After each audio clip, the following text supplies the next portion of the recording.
matitindi kasi makakasama na natin ang Little Princess ng GMA Afternoon Prime.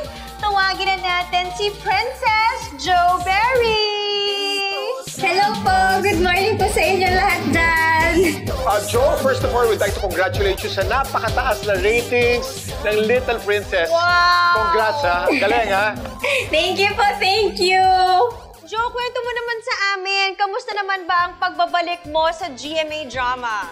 Excited po ako talaga na maipalabas na tong Little Princess kasi nga ay comeback ko po and first time ko din po sa Afternoon Prime. Lahat nga din po ng nakatrabaho ko doon, first time ko din silang makawork sa isang teleserye. So parang family po, nagulat ako na ganun na kami ka-tight agad. What is so different about this teleserye compared dun sa mga huling nagawa mo? Ito po kasing teleserye na to is very close to my age and close din siya sa personality ko. So, feeling ko nabigyan ng freedom yung kakulitan ko dito. Before po kasi hindi kasi yung characters ko nun is matured. So dito, marami pong makukulit na hirit na pinayagan ako ng mga directors na gamitin. So, parang ang saya-saya ko dito kasi pag napapanood ko, feeling ko si Jo lang din yung napapanood ko, hindi si Princess. Meron ka ba mga favorite characters dito sa teleserye mo? Meron kang naging best friend sa lahat dito sa mga nakasama mo dito sa teleserye ko? Opo, naging very close ako kay Masoy at kay Jackson. Sila lagi yung kasama ko doon. Pag hindi rin po nagtitake, sila din lagi yung kasama ko. Kahit rest day namin sa lock-in taping, sila talaga lagi kong kasama.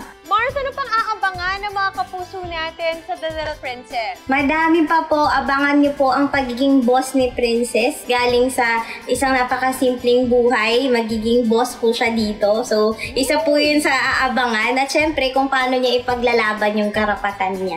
Hindi lang sina Pars Jeremiah at Bubay ang sasabak sa bookingan today. Kasi pati ikaw, Mars Jo, kailangan mag-explain sa ilang mga pagbubuking na ginawa ng iyong mga castmates sa Little Princess.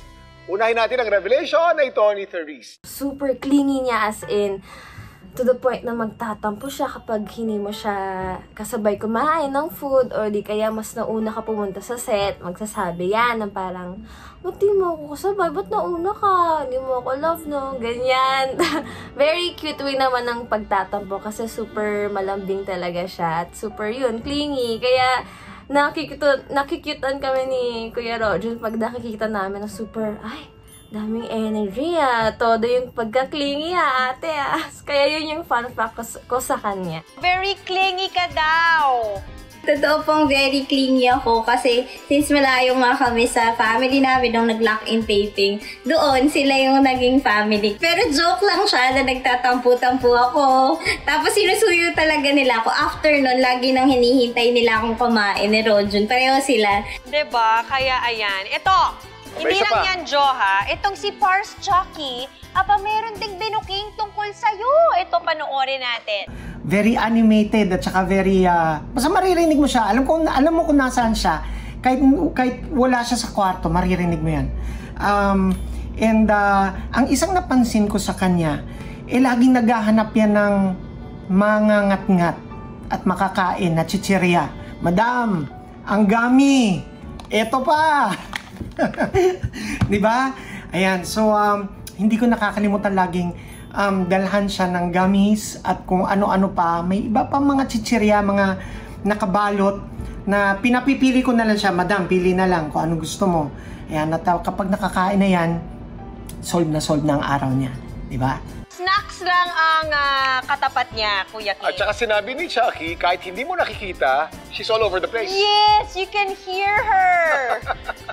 Naku, mahilig po ako sa chips at sa matamis. So, si Kuya Chucky laging may gummies.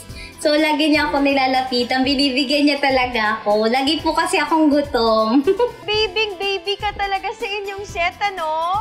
Sa po yun sa pinagpapa-thank you ko na lahat ng tao sa set, binaby talaga ako. Lahat ng inarte ko, pinagbibigyan. Oh, sarap naman magtrabaho sa ganyang set kapag lahat, Kuya Kim, magkakasundo talaga, no? At saka nakakatuwa ang tawag sa'yo, Madam. Madam.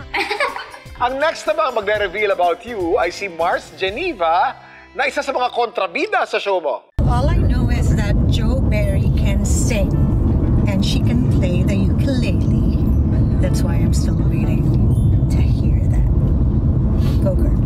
Parang hamon. O, Jo! Jo, narinig mo ba yon? Kailangan mo daw matutong tumugtog ng ukulele. Kasi sinabi ko din sa kanya na ang gusto ko po talagang gawin is kumanta. Kasi parang ayaw sa akin ng pagkanta. So sabi niya, aralin daw namin yun. Kasi hindi kami masyado nabigyan ng chance kasi nga, nung lock-in po is puro din talaga work kami. Konti lang yung mga times na pwedeng gumawa ng ibang bagay. So sabi niya, isa yan sa dapat mong pag-aralan kung talagang gusto mo. So alam mo na, kapag may na-perfect ka ng kanta, dito mo una nga ipe-perform yan sa Mars Pa More. Yes po, yes! Jo, thank you very much. Maraming salamat. Thank you. Maraming salamat po, Mars Pa More, for having me, Ate Cams and Kuya Kim. So mga kapuso, iniimbitahan ko po kayong lahat na manood ng Little Princess Monday to Friday, 3:25 p.m. sa GMA Afternoon Prime pagkatapos po ng Prima Donnas.